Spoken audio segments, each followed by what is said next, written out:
Good morning. I have the honor of saying an opening prayer for your meeting, and the first half will be in Mi'kmaq, and the other half will be in English. Kisu kolaliak, kisku dan, tilas did me, dilmaudanan, lanigay mudi chibuktuk. Kolaliak chidnaguk, kadmolalo chidkispasan. Kolaliak chidan tilas did me, dilmaudanan, skodiman, and dandelikani dayuk. Atan tulmo tisna koidan nudayak ahmenugiyak hajikchuk chinis kamabon muksino muksit koidan telagudi nuda maulugudindo msudunumba unudana tepkisiman when nuda option maulugudno afalalisne chinis kam asided me. Creator, I thank you for this day. I'm a little leery about the rain, but thank you anyway. And I pray to the Creator that we are all able to agree on what the Mi'kmaq in unceded territory want and need. That's what this meeting is about. So if we all can go forward with this, I think we'll get a further hit than what we have in the past 40 years. I remember a meeting like this myself, something like 40 years ago, when I was counselor. So you guys gotta come out of park and put it into gear. Thank you very much, and I hope everybody has a good day. Waladio. Thank you.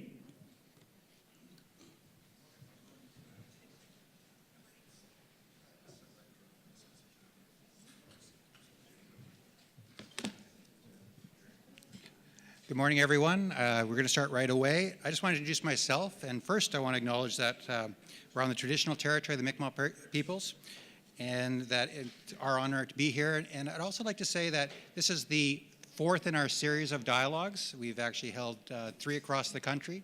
There's been one held in Ottawa back in February. There's one held in Vancouver on jurisdiction, and then we held one in Toronto, Ontario, in regards to fiscal relations, and this is our 4th and final dialogue on wealth creation. I'd like to actually say that I'm a Saulteaux First Nation person from northern British Columbia, Los Saulteaux. People go, well, what are you doing up in British Columbia? Well, we traveled across, and we ended up there. And it's a beautiful Treaty 8 territory, but this is, I have to say, I'm not going to say more beautiful. It's the most beautiful, well, it is one of the most beautiful places I've ever been to. Halifax, it's absolutely gorgeous. It's my pleasure to introduce you to the Executive Director, you well know, Atlantic Policy Congress Executive Director, Jean Paul. Mr. Paul plays a strategic role to liaise between government and First Nation communities and has extensive experience in policy advance in grounded in community and level governance.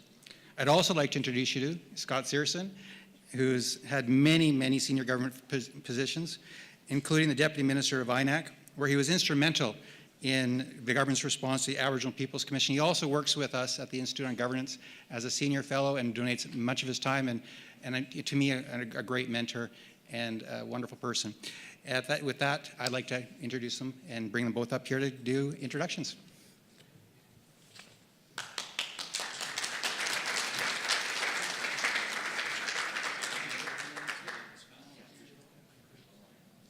No, I'm good. Well, it's nice and early today after heading through the traffic this morning. Now I do know school opens today after my ordeal driving in today.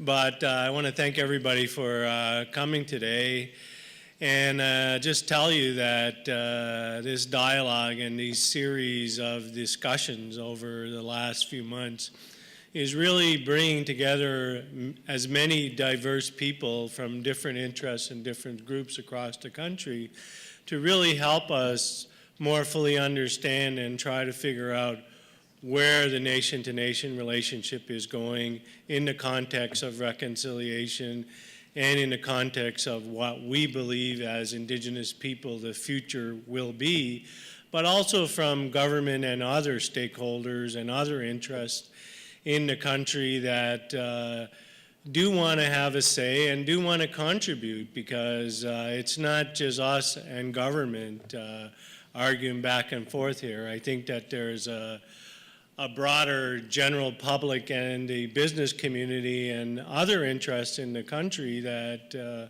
really want to contribute to ensure that the relationship that emerges from this work and from the work that's going on in many communities and across Canada over the last number of years actually materializes to something that is tangible, that creates change, and does really solidify what is being talked about as nation to nation.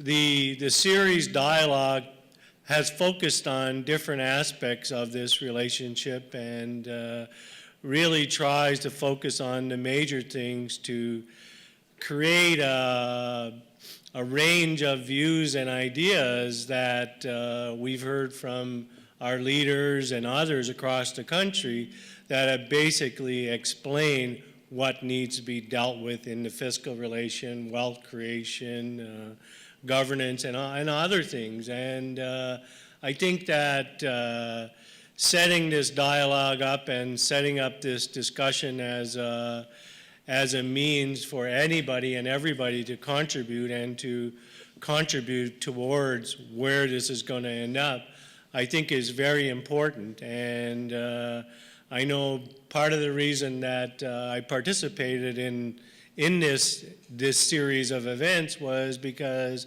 I believe having and hearing the broad diversity of views from as many interests as possible will, I hope, produce something at the other end that everybody can benefit from and everybody can use in their own way to actually change what they're doing, but also change the environment that they're working in now and in the future. So with that, I'll pass it over to my friend and co-host and everything else he is with his long list of titles and everything. I've known him for quite a long time, so I thank you for coming here, Scott, today. Wild East. My pleasure, John.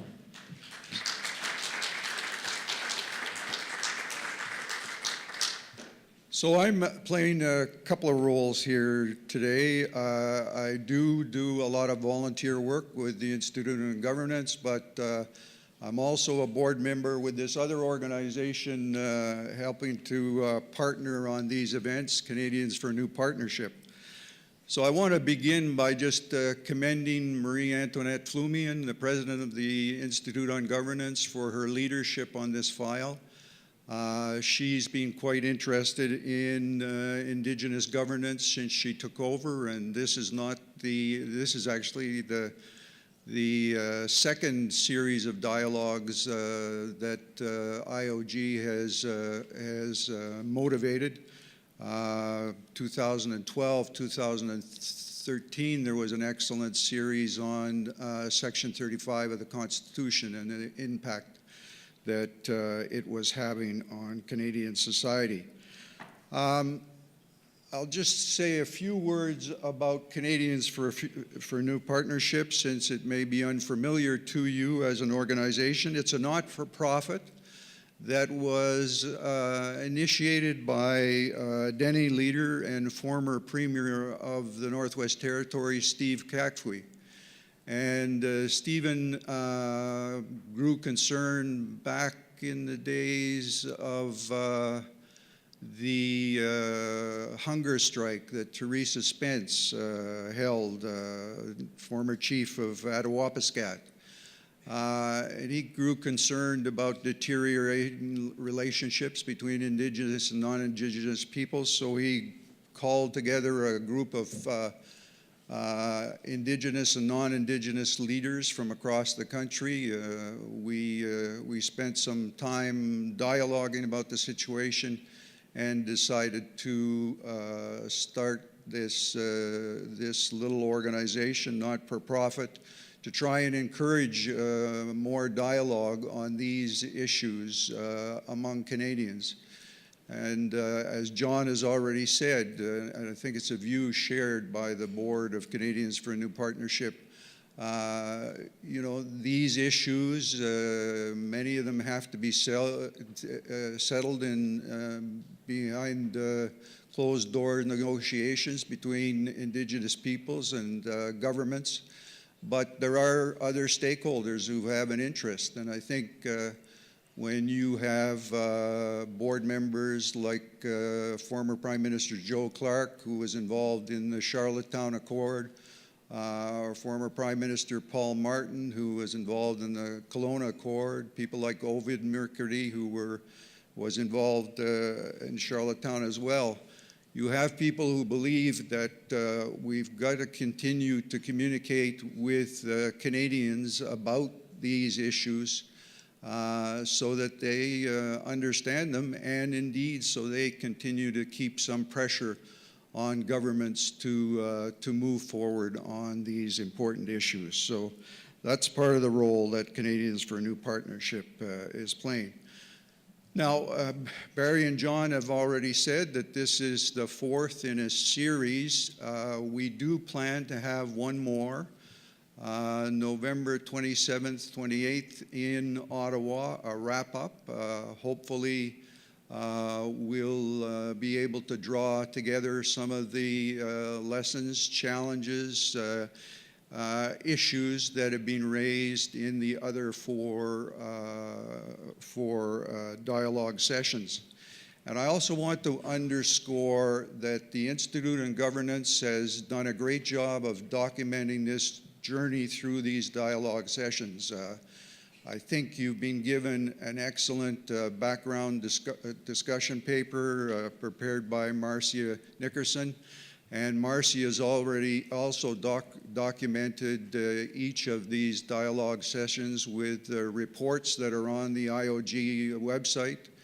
In addition, the IOG has loaded on their website tapes of some of the previous sessions that you can look at. So there's a wealth of information not only to review but to share with colleagues and members of your own team.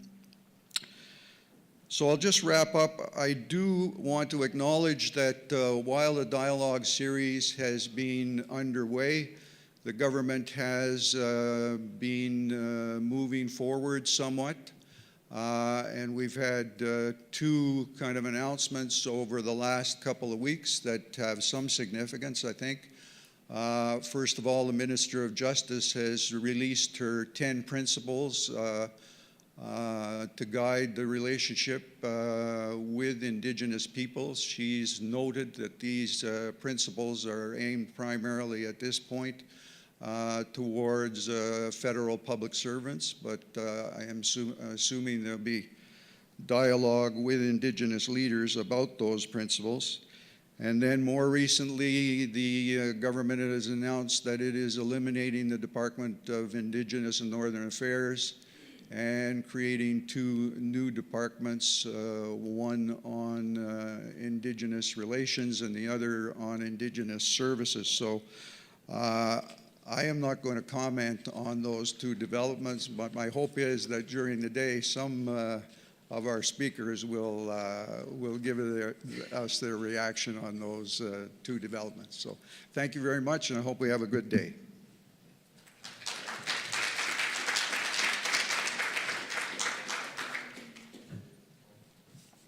Thank you, Scott. Thank you, Mr. Paul.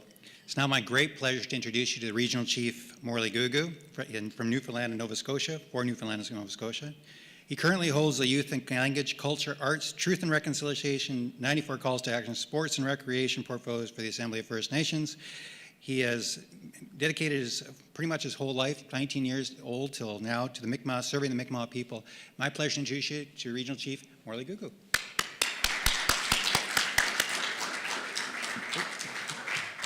Thank you so much. Thank you so much. Well, Alio,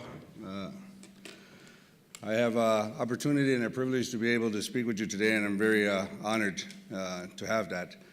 I've come off a very, very amazing summer, and a lot of work. So I'm glad to have the opportunity to share it with a group of people like this, which we're changing Canada. So a lot of our work that we have done in our regional chief office, and I thank Andre Gracie, such an amazing, talented events planner. I couldn't have done a lot of this stuff without her. That the vision and the principles that we've had in our events tied into reconciliation and how people get to know us.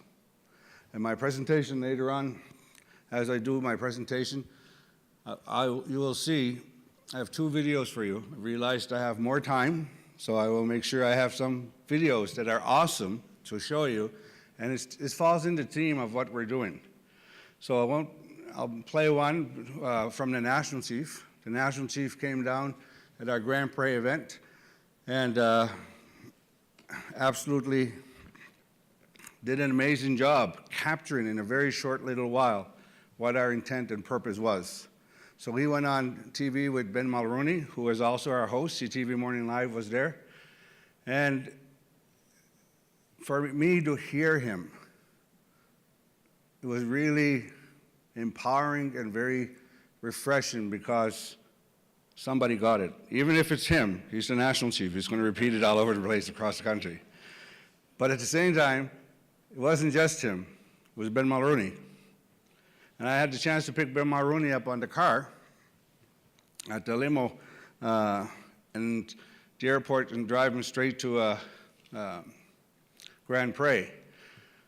And they're so organized. They had the chef ready there for him. So he was just walking on like this to the set. And he's like, okay, ready to shoot. He says, okay, Morley, I'll be back in a second. So he's like, we're at Grand Prix Winery, and it's all set up there, you know? So how effective, efficient, and smooth and organized they are is really impressive. But coming here in the car, we had that big conversation. Why are you doing Grand Prix? What does reconciliation mean? What do you think needs to happen, you know? So going there was really good for me to see people are interested, you know? So at the end of the day, our goals on reconciliation from our office, because have that file, and we get no money from government or our office. We've actually just, I make that false, the project's got money, but as a regional chief's office, we don't get $1 to do all this work. We are a very small scale budget. But 2 years ago, took a walk in the park, saw a Mi'kmaq flag in the middle of nowhere, was at Grand Prix National Park, standing there with the UN flag, Canada flag, Nova Scotia, and the Acadian, and I was like, what the heck, there's a Mi'kmaq flag in the middle of nowhere here. And I could only look down and just see this amazing big field. First thing I was like, powwow, who owns that field, right? It's like a lot of hay, but I'm like, I can cut it. I'm like, don't worry. So at the end of the day, I went back and I asked my friend, who owns that field? He says, the national park. But when you're at the look-off, it goes on a hill, you don't see the building. So I'm like, they said, keep walking next time. I should have kept walking a little more, but. So I went walking, and then I saw that national park, and it's just boom, fireworks in my mind. I called Andre up exactly the same day. Andre, you need to come down here, and we need to throw an event. I see teepees here, I see this. We need to create reconciliation because it comes in all different forms. And really, actually, not a lot of people know what reconciliation is, even in our own communities. It's a word. What does it mean? How do I do it? Where do I sign up? You know? And if I sign up, if I accidentally say Indian, shit, that's a big risk. You know? I really tried to help. I didn't mean to say Indian or Aboriginal or whatever. People are scared. So sometimes the risk associated with you stepping up to the plate, it's easier to just keep it out of sight, out of mind. So we can't have that. So that is the purpose why we started Legacy Rooms. I was in the restaurant in Halifax and realized people are not having those talks. I bump into people. And honestly, the best conversations I have is in taxi cab drives. Because they're new settlers, very new. And they tell me, Chief, why are you guys not doing anything about the land? Why are you guys taking this shit? I'm like, well, I don't know, right? Oh my God, I wouldn't take it, you know? But they leave their country to come to a better place. Freedom. Freedom to do stuff, freedom to start their business. So when we actually have 250,000 immigrants a year coming, that means we have an opportunity of 1 million people over a 4-year period to change the narrative of Indigenous people. And that's what my presentation is going to be about today. You know? So reconciliation comes in many forms, and we can't wait for government to decide what it's going to give us. We have to. So part of our thing was Gord Downey's story and Channy Wenjack's story. Channy was a little boy, ran away from residential school, and 52 years ago, and he didn't make it home. Probably wasn't even running in the right direction. He's a little kid, just needs to get the hell out of that place. Heritage Moments showed a video about it, and in that video, there's Channy on the train tracks. How many of you have seen that? Right? Whoever hasn't seen it, please go. Just type in on YouTube, Channy. It's only 1 minute long. So I saw that video. Mike Downey, Gord Downey's brother, saw that video. When Mike Downey saw it, and I'm on the board with him now based on legacy rooms and had contact. I have a 12-year-old, Morley. It hit me that there was this 12-year-old boy that nobody cared about.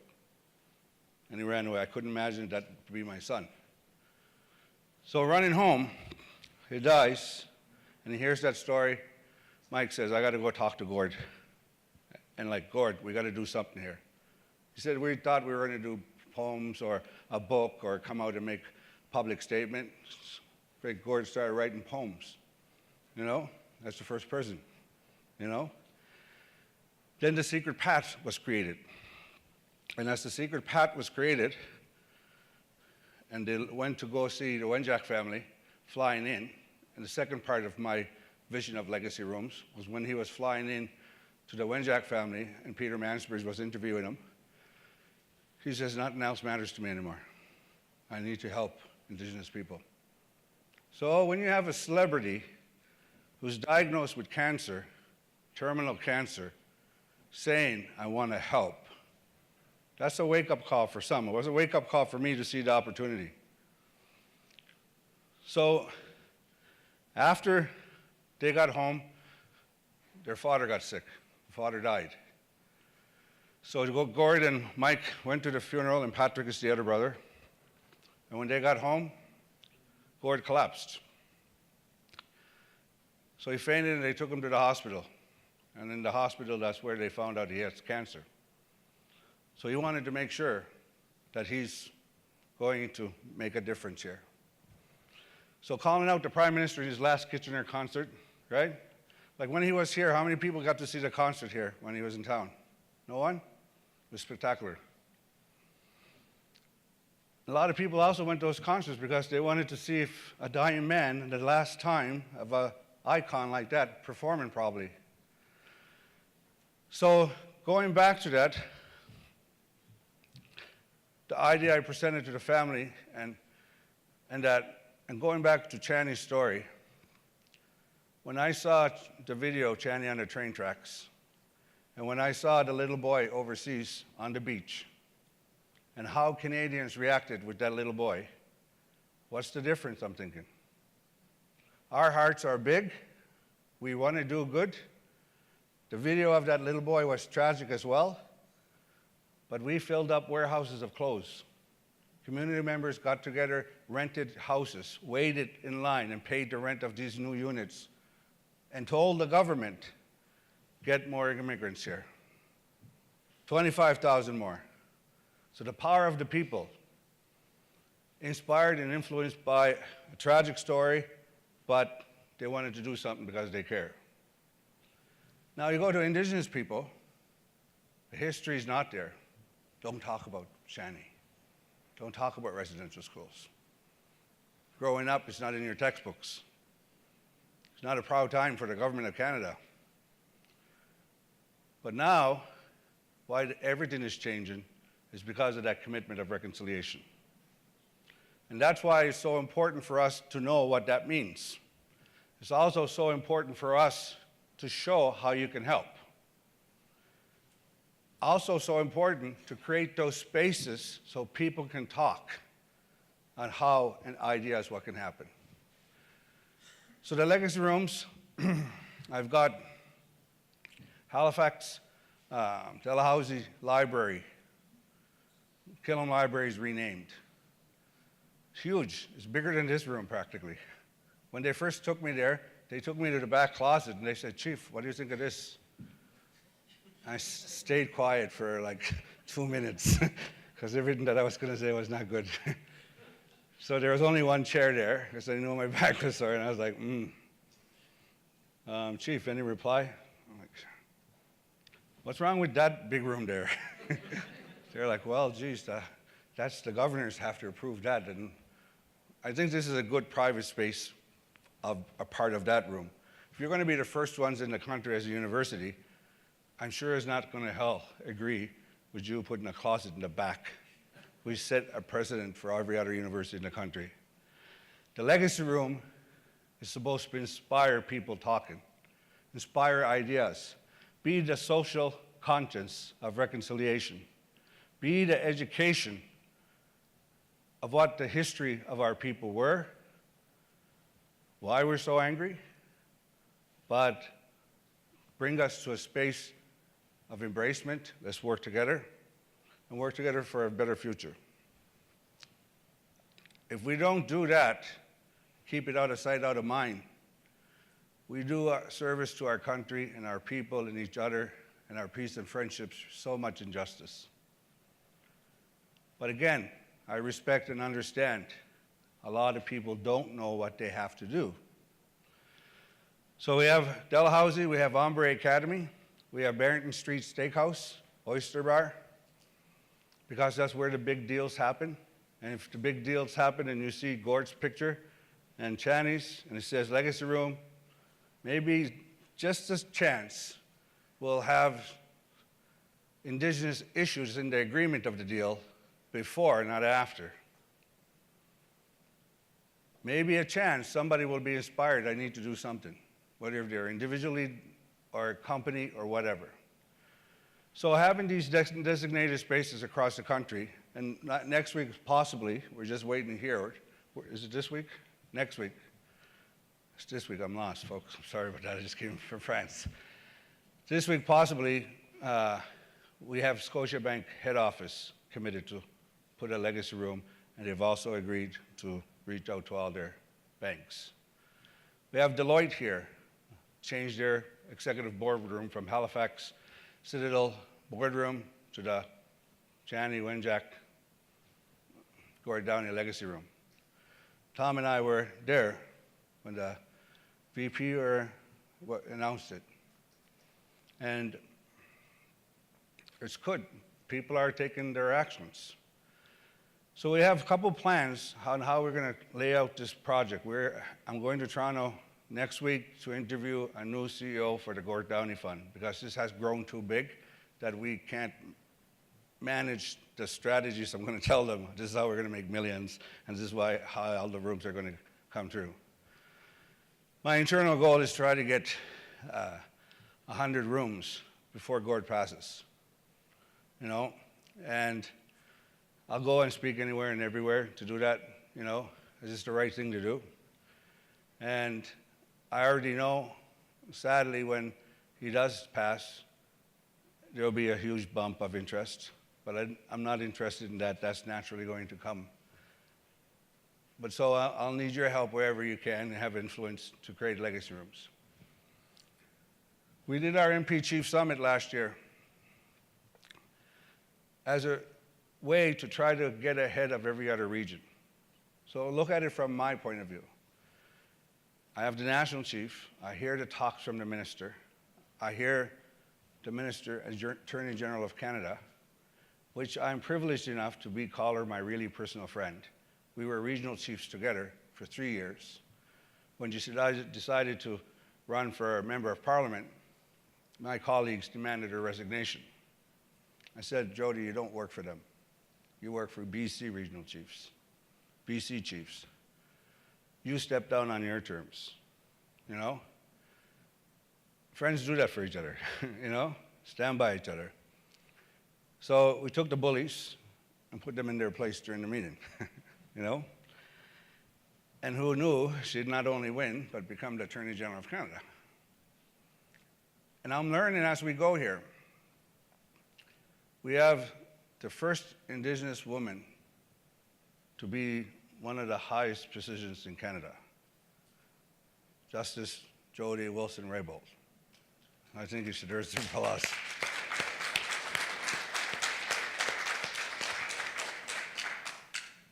We now need to be mindful and aware, which I do. I smudge and I say, Nescom, let me block out the noise and let me hear the things I'm supposed to hear.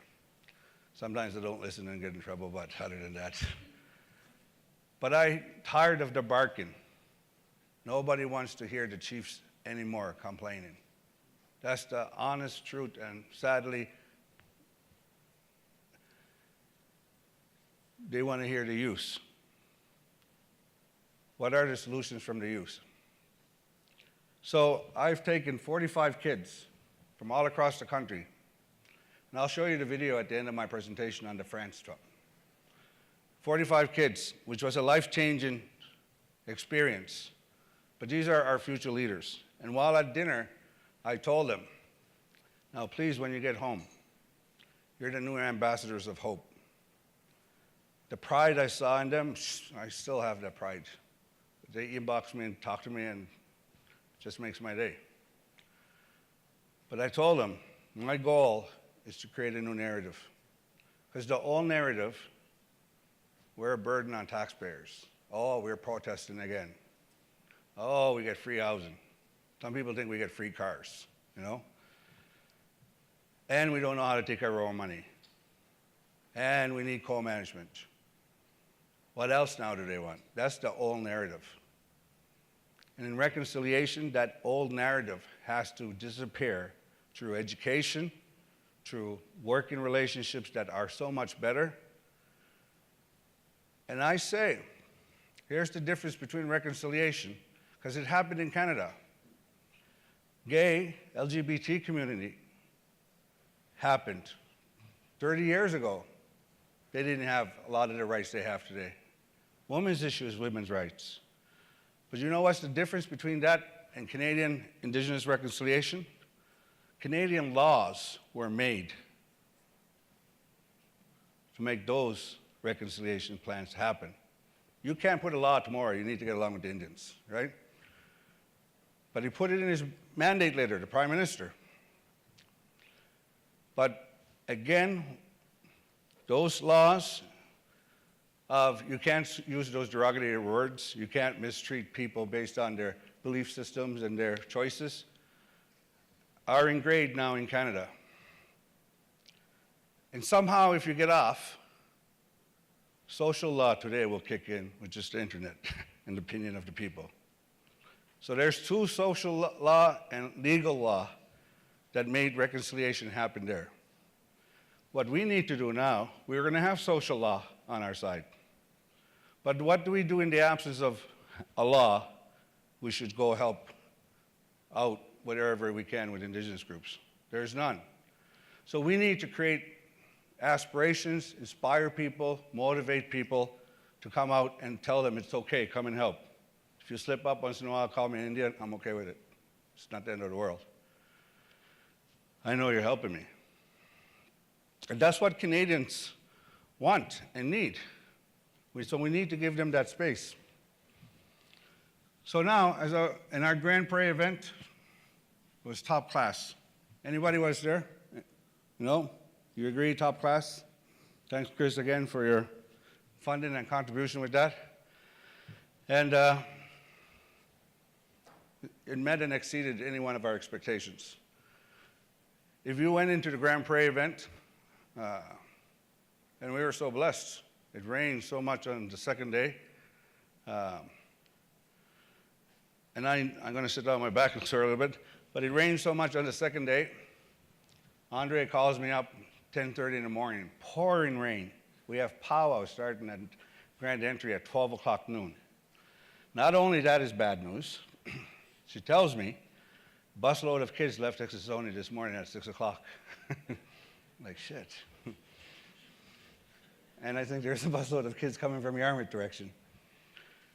I'm like, okay, so what do you want to do? I said, I don't know, I'll call you right back. This is at 10:30, quarter to 11, I call right back.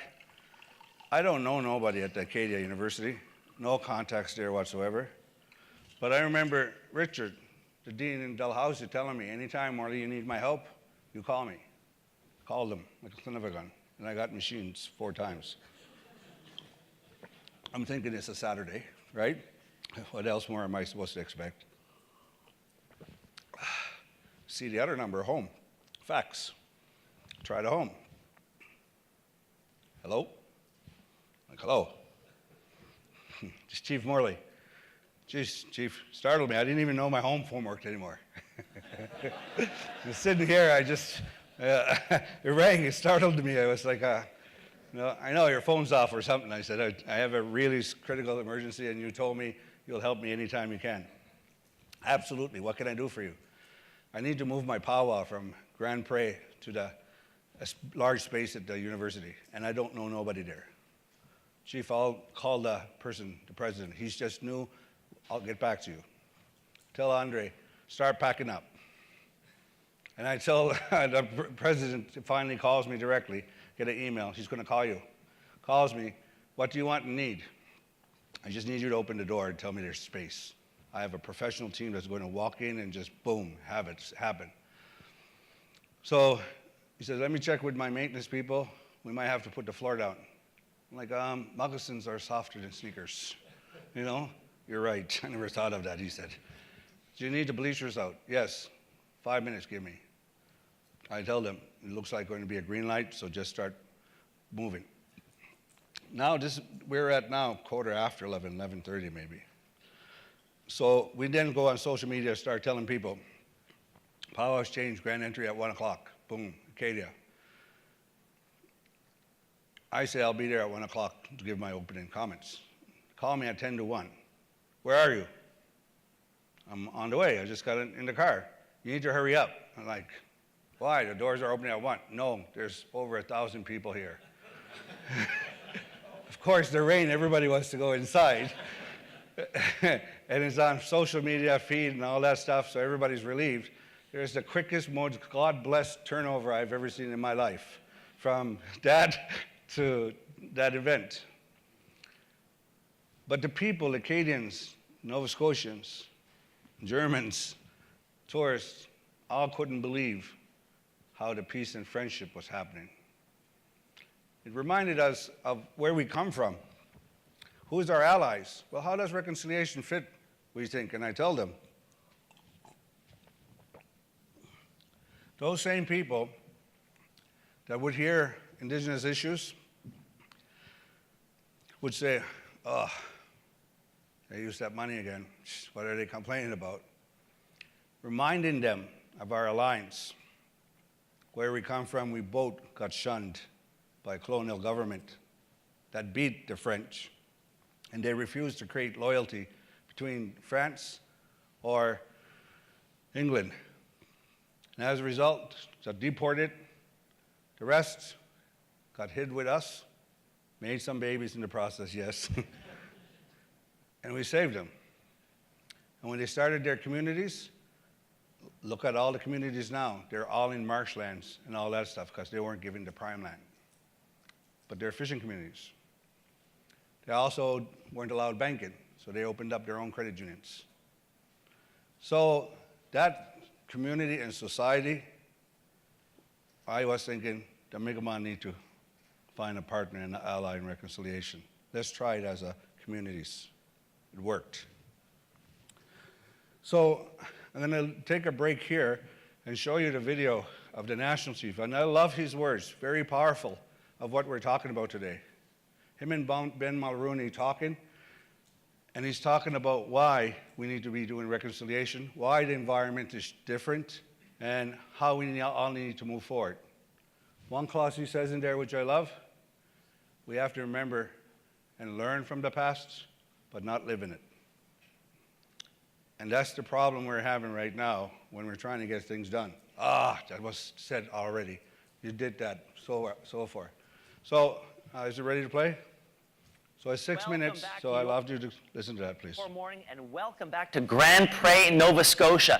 This is a place known for lush scenery and rolling hills, but it's also symbolic of a very dark period in early North American history. I am so pleased and so fortunate to be joined this morning by Assembly of First Nations National Chief Perry Bellegarde. Chief, thank you so much for being here today. Glad to be here, Ben. So earlier this morning we were talking about why Grand Pré 2017 is such an important event. Why is it an important event for you to attend? Well, again, invited by Regional Chief Morley Googoo and the 13 chiefs to come and witness something that's happening in a very, very good way between the Acadian people and the Mi'kmaq people. They have a relationship that's so special, goes back 400 years, and they want to rekindle that relationship. And I was very happy to be invited to witness it. You know, I was saying earlier today that this is a relationship that I'm learning about in my time here, and it seems to me.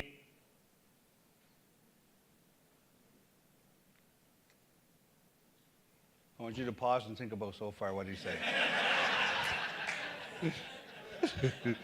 So what's the message so far you're hearing? Let's hope it's going to work again. If it doesn't, we'll go back to it. And with First Nations, this is a relationship that should be celebrated, it should be learnt, and the message of it should be spread across the country. Yeah, we've always talked about peaceful coexistence and mutual respect between our peoples. As First Nations people, we've always said we're sharing the land and resource wealth of this beautiful country called Canada. We're sharing our cultures and our languages together. And what we witnessed here the last few days is a coming together of the Acadian and the Mi'kmaq people, because that's what they're doing. They're sharing their language, their culture, their history. We have a shared history, but more importantly, we have a shared future together. And that's what you see happening here in a good way. Yesterday, Mi'kmaq chiefs met with Nova Scotia MPs in an attempt to further reconciliation between the two peoples. What are your thoughts on where we are right now as a nation on this grand plan of reconciliation? Well, I think it's good to have access to the members of parliament. You know, you had 13 chiefs having access to all the leaders that have an effect on policy and legislative change. And so if you want a good relationship, you have to have access to the decision makers. And so working together to bring about good policy, good legislation, respects inherent rights, respects treaty rights, that's what you see happening. And so with reconciliation, if we're going to close the socioeconomic gap between First Nations people and the rest of Canadian society, you've got to work together. Like I said before, we have a shared history, more importantly, a shared future. We have to work together. This has this young Liberal government, still in the first half of its mandate, really had a stated goal early on of pushing forth an agenda of reconciliation. There have been some missteps. There have been some vocal opponents to some of the steps along the way. When you look across the table at the Trudeau government, do you see an ally in reconciliation? I see an ally in reconciliation. I see good statements being made about nation to nation. The most important relationship is between Indigenous peoples and the rest of Canadian society. So I see those strong statements. The bureaucracy that's been there for over 100 years has to keep up with what the government is saying. And so that's the most important thing. Even when it comes to laws and policies, you know, we have a comprehensive law and policy review that needs to happen in Canada, because all the existing laws and the policies are based on termination of rights and title, not recognition of rights and title. So we have a lot of work to do, and I think we have an ally. We've got to make hay while the sun shines, for example, and that's what we have to do together. And how much of it, if you have an ally in Ottawa, how much of the battle has to happen in the education and the minds of Canadians themselves? It's huge. I've always said education and awareness leads to understanding, will lead to action.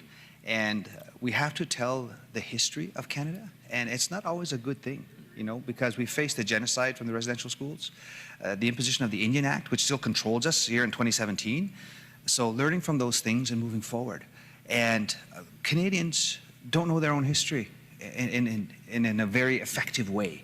And I think that has to be told. In order to move forward, you have to learn from the past. We don't need to live there, but learn from it to move forward again, to bring a better quality of life for First Nations people. And when that happens, everybody wins in Canada.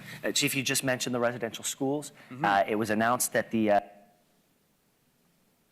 Again, Trudeau government will be apologizing to victims of the residential school system in Newfoundland and Labrador Yes. who were left out of, I believe, the 2008 apology.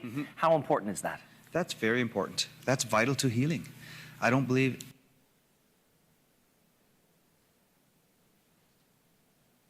any survivor of residential schools, whether it be the survivors or their children or grandchildren, should be left out of that because there's intergenerational effects of the residential schools. And so to have the apology come to that residential school in Newfoundland is huge. That's going to help with the healing. That's going to help with reconciliation. So it's a very powerful tool. With that apology in hand, where do communities go next? Working together. Yeah. You know, again, learn from the past. Don't live there. Working together. Like what we see here at Grand Pre, coming together and sharing food, sharing song, sharing dance, sharing languages, sharing culture. Nobody's going anywhere in Canada. And Canada is better for the diversity that's here. And that's what we see happening. So we have to keep working on reconciliation, and it takes two parties. It's very important for that to happen. And that was one of the wonderful things that I noticed here is this one of the earliest relationships between Indigenous peoples and European settlers was one based on mutual respect and a place where they could both thrive. And it was so early, and yet we don't know enough about it around the country. And if we could learn about something like this, maybe there are aspects of this relationship that we're celebrating here today that could be brought into the 21st century. Oh, no question. You know, the Mi'kmaq and the Canadians, the Mi'kmaq taught the Acadians how to survive, how to farm. They shared their medicines, how to survive the winters. The Acadians brought apples, you know, to the Mi'kmaq. And so if we can learn from that about how do you peaceful coexistence and respecting and working together, those are good principles that everybody can learn from right across Canada. Chief Bellegarde, thank you so much for being here today. No worries. Enjoy Grand Pre, and we'll speak to you very soon. So I found that very powerful when our national chief in our region, what I'm trying to send messages is the same. And that our event, when he can come here, you know, he said, Morley, we need to have these events all across the country. Canadians are just really getting engaged because we're not using propaganda words or anything. We're using song, culture, and dance and putting people together, and then they're starting to meet each other, talk, and that's all we want, need to happen. So building a new narrative. What does that mean? Building a new narrative means, again, as I mentioned, getting out of the old ideology of how we view ourselves, how Canadians view us, how businesses view us, how companies deal with us and view us, and understand we are at a tipping point in Canada where Indigenous self-government, self-determination is going to change. And it will change because the government, our Prime Minister, has said, I want nation to nation to happen.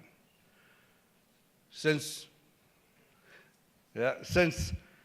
Prime Minister Trudeau got in, and I dealt with the other government as well, window opened of opportunities like this. And each and every day, that window is closing because we're going into election. You either need to get in, or we need to be able to get the government back in so that window goes up again. Thank you so much. If the Prime Minister loses now, putting Indigenous things and issues first, the most handsome, the most popular politician in the world lost because he believed in Indian, helping in the Indians. You think the next conservative leader is going to say, well, let's help the natives? Not a good idea.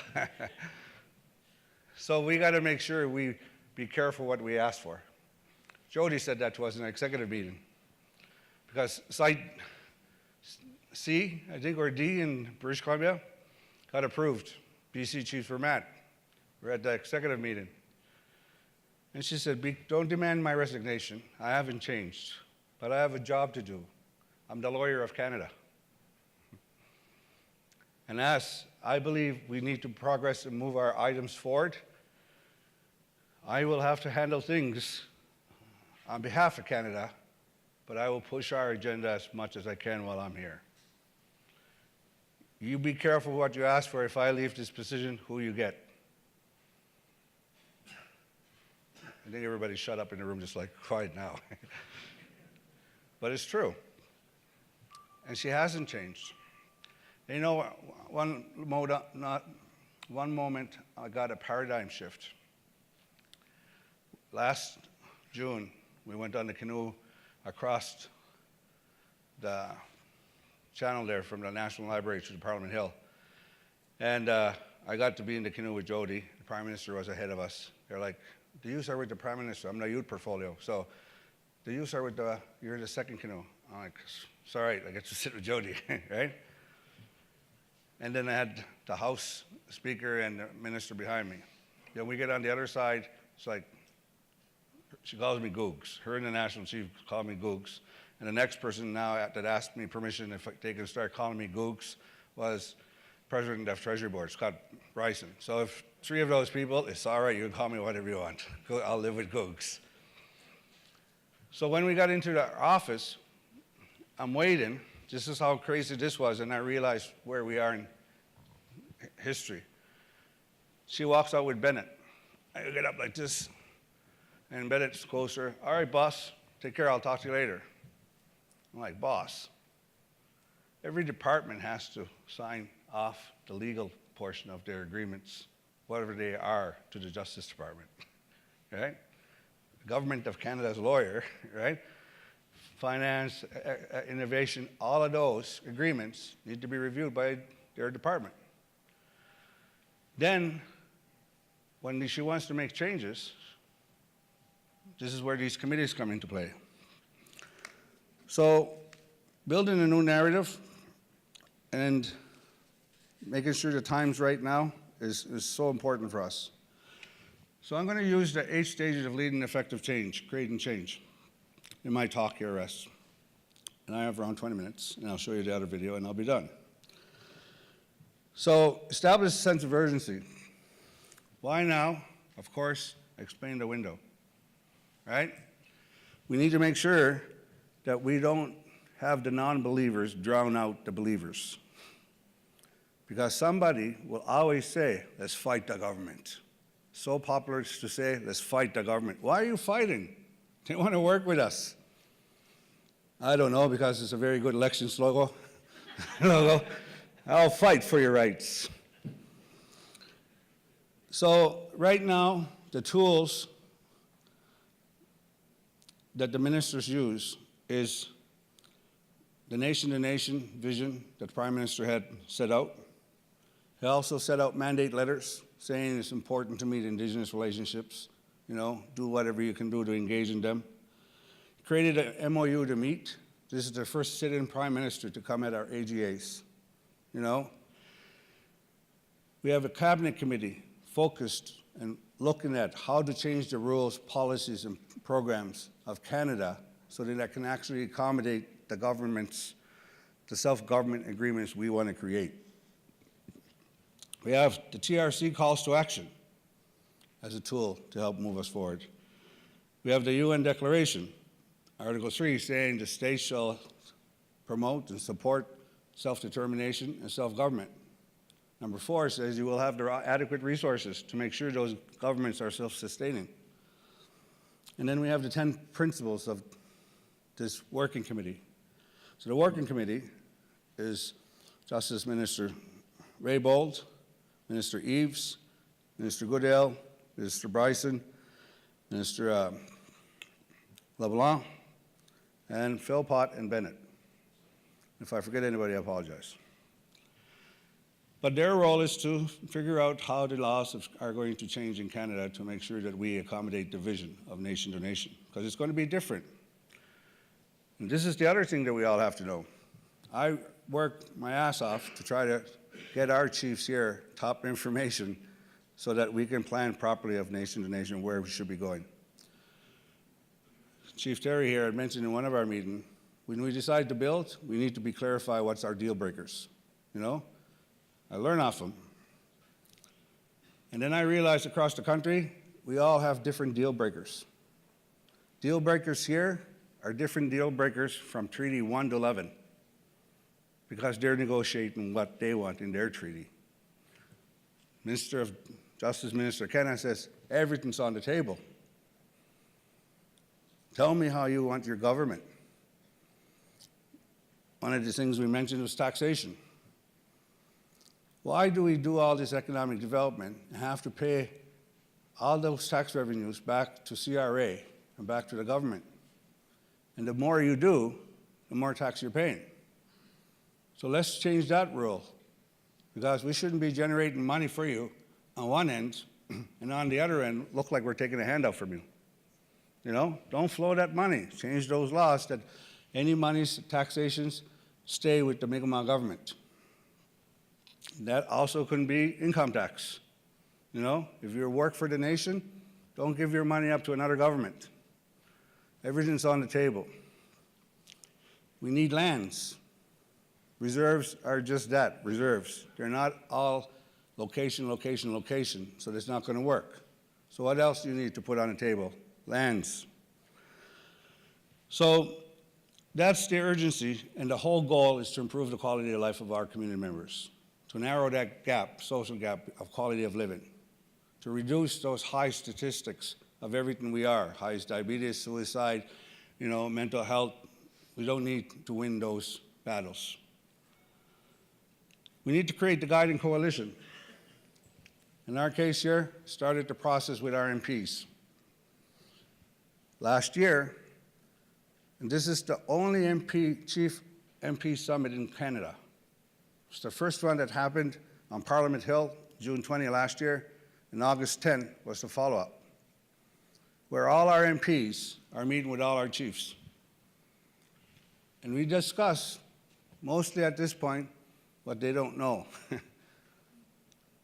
We don't know nothing about the communities, Chief. I said, then say that, please. Let's not fake it and pretend we're all meeting and just walk out with happy faces. I need to know. We're going to make progress. It's a hard thing to organize, you know? So Andy Fillmore and Darryl Sampson are my co-chairs, and their office have been awesome in trying to make the agendas and all that. So now, this coalition is our MPs, Justice Minister, and National Chief were guests at our summit, and they presented. So we'll continue to move forward, teach the MPs a lot more cultural diversity of Indigenous people, understanding our issues, and then they can go battle for us properly. When we got into this meeting, they realized we're not doing enough as Chief to MP. We need to sit down more. So that next meeting, we need to be able to report what we did, you know? And in Chief's Bob Place, 911 center is being built in Truro, a brand new one. Both the MP and the chief think it should be on reserve, you know? So they will work together to make that new one on reserve. Some of the police people don't want it. Doesn't matter though. They're not the leaders that create the vision. So that's the power of our guiding coalition. And we'll need others. We'll need chiefs, we need the province, we'll need the Mi'kmaq, and we'll need the general public to support that vision. The third step will be develop the vision and strategy. Justice Minister came to our MP Chief Summit, basically said, develop it whatever you want, and let's try to get that implemented. So that's so important, because without that vision, what are they helping us on? If there's no clear ask, it can't help you, you know? So that's what we got to do. And we create that vision of a Mi'kmaq government being here. We need to figure out how many houses the nations need. At 26 years old, Chief Terry knows this, talked about the House of Assembly. John, at 26 years old. But with these kind of things, and my biggest ally is a senator today. Dan Christmas and I were working on that. And we had Joe Shannon tell us we can build a hotel by the airport. Some people said they'll never work. Hotels there now, So with projects like this magnitude, you need the right people, the right time, and the right project. So I believe right now the environment is there for this kind of strategies to move forward. We also need to be able, and I love Chief Terry's community. I'm stealing your presentation maybe, I don't know. But welcoming the world. we need to have the Mi'kmaq government share that thing that we welcome the world. We're organized. Come deal business with us. You will have less troubles through all that stuff. It's attractive. Province wins, everybody wins.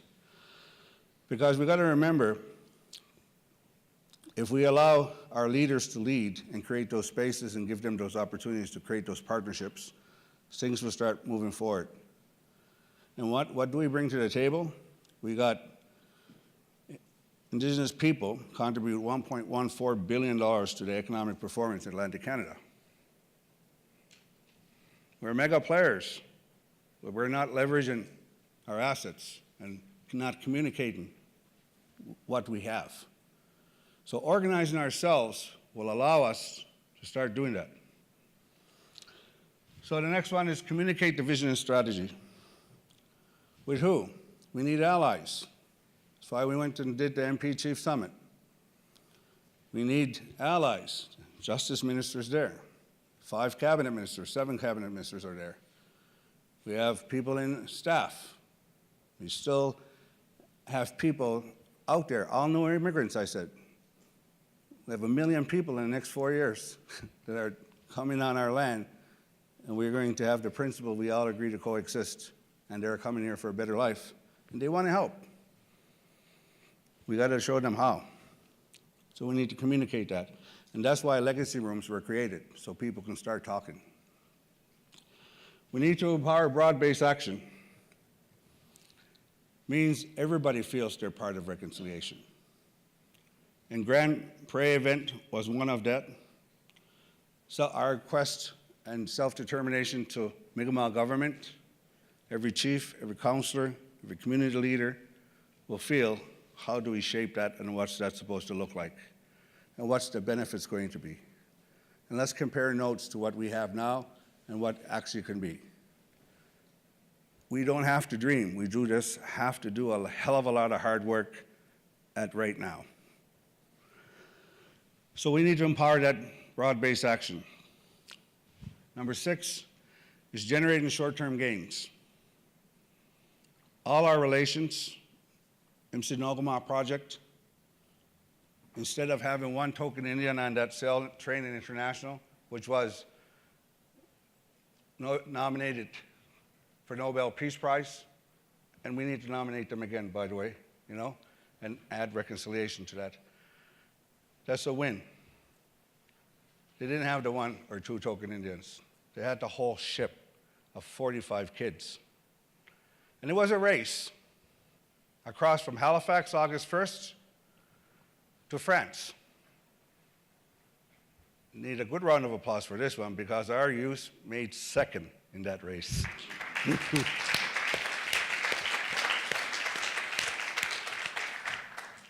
Yes, they fell apart a million pieces on the way. The trainer tells me, life-changing, Morley, I know it's life-changing is the word.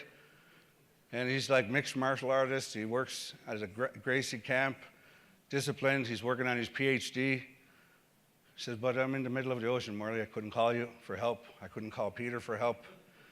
I hear all these stories of all these kids. We're falling apart. But we have to stick together, and we help each other. There's no turning back if you're in the middle of Atlantic Ocean, right? Oh, by the way, I need to get off. No. One girl, I think, threw up 18 days straight, and another girl cried 18 hours straight. And when we got on the bus, she was sitting right behind me. She cried for an hour straight when we were heading to Paris. She said, I don't even know why I'm crying. I was like, oh, we put the music headphones on anyway. You'll be fine, But she was fine. And our culture there is so embraced. I've never been blown away. I'm smudging the kids. I have people from France. And I, Chief. Yes, of course.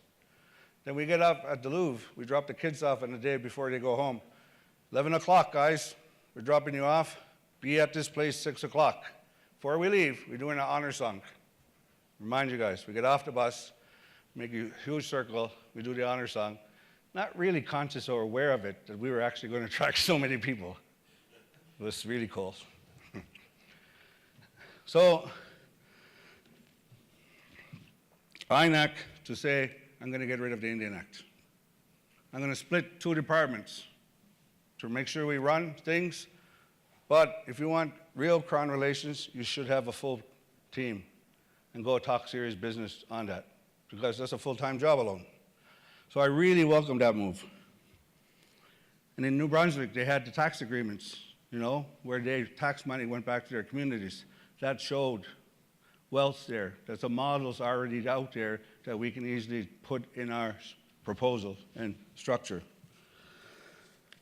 So those are generating short-term wins. Then we need to consolidate gains and create more change. And how do we do that? By working together to build a new narrative. Indigenous people have a beautiful culture. They are beautiful people. One of the most friendly people, trusting people you'll ever get to meet in your life. And you guys already can attest to that probably with some of your friends. We're sometimes too honest, too trusting, but we are trusting, that's who we are. And we need to be able to work together to create equality. Not figure it's just a system, that's not your problem. It's not your responsibility. It's out of sight, out of mind. We need to make sure we all do our share of work. Our last 8 is anchoring new approaches to the culture. Anybody that I talk to and I communicate this to, oh, Morley, that was done 20 years ago. It's the same language, same bullshit, you know. I'm not going to wait around to see that you're just being lied to. You know what? I'm not going to also stick around and have your attitude. I'm going to go work and find some solutions, you know, because that window is still open. So on that note, I really think new companies, governments, and partnerships that we create now will pay big dividends for people because there is a new narrative. The sooner you know that there's a new narrative going on, the sooner you'll realize you're going to get big dividends as a partner. So I want to show you at the end, last end off, this is our debut of this video, just want to let you know. And I'm then going to close off my talk. Alfred, are you here? Yep, he's in the back. My new assistant is working with me on Brandon and doing some short films. So, of course, when I talk about there's a lot of little good stories out there, but Canadians don't know. So I've hired this young student who wakes me up in the morning, makes sure I'm on time on everything, and it's crazy extra over-the-top additional duties. But it's building those videos and narratives so people can get to see. This one here is of the kids in France. We're going to be doing a reception during Aboriginal History Month, and we're going to be debuting our documentary that we took. We filmed them when they got off the plane, when they were on the ship, when we went to go pick them up, and where they are now. So we'll be doing a fundraiser in October, so just put that in your minds. I'm putting a seed in there. And we'll have these kids and we'll debut our video at that time. But this one is going to go to a news station stories and all that stuff. I literally only saw this an hour ago. Damn impressed by it, that's why I said it's got to be played today. So we're debuting it today, and hope you like.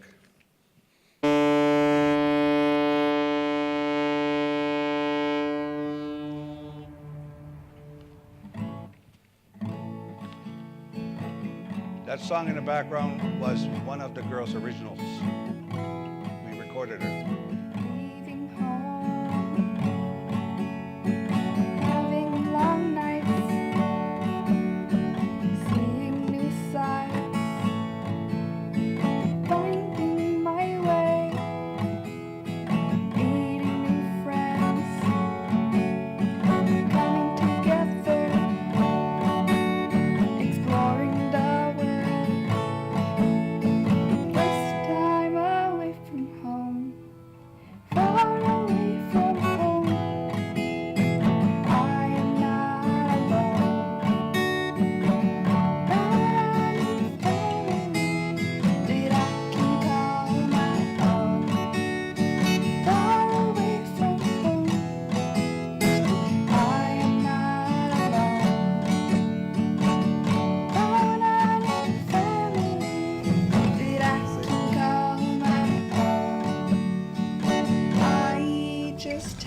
45 Indigenous young people from 31 First Nations, 3 Inuit regions in Canada, 7 urban centers, and they've just sailed across the Atlantic Ocean.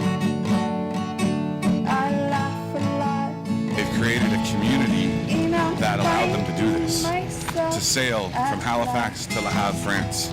on Those 45 young people and those 3 facilitators, they're never going to be able to truly describe what this experience has been like, but it's going to get carried in their heart and in their spirit. The first time that I had no words, far away from home, I am not alone.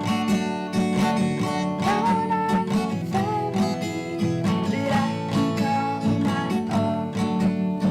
Far away from home, I am not alone.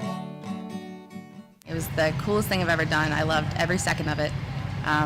Changed my life because I have a whole new trajectory for my life now. I can't wait to find another ship to get on. Definitely the stories, and to continue to encourage our youth, like, you know, to take these opportunities, because, you know, that they're out there, and we just have to, you know, we have to apply ourselves. And, you know, there's a lot of work that, you know, we can't, like, you know, our ancestors didn't just, you know, they didn't go through what they went through for us to just lay around and do nothing.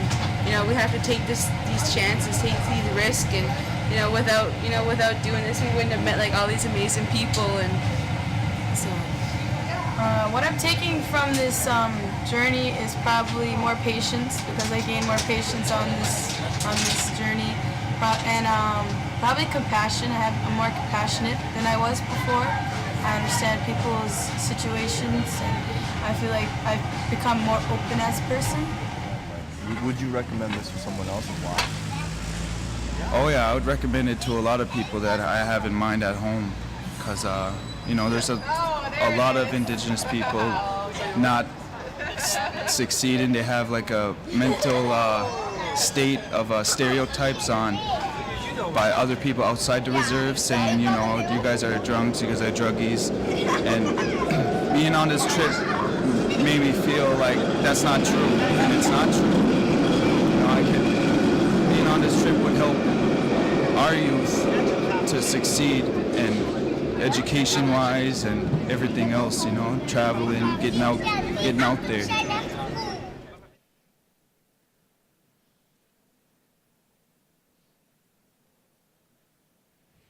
There. Thank you so much. Okay, sit down. Thank you, Regional Chief. You have time for some questions? Yes, sure. Questions?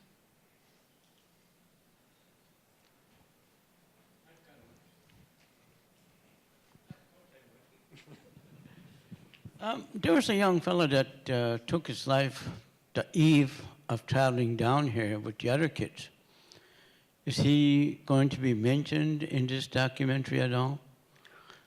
Just to let you know, I don't know about if they were part of the program, but we did announce that at the event.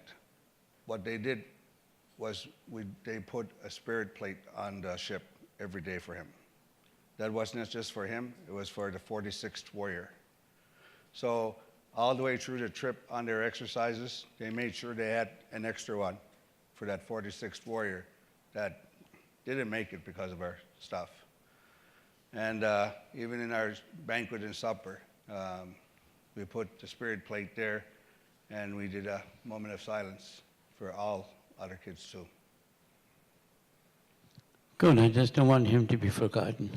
No, we want to make sure, again, this is such a really amazing, empowering program. And the kids that are coming up with the answers today, nobody can make those up, you know? Any more questions? That was an excellent presentation. Thank you so much for filling in for us. I would also like to say... Yes.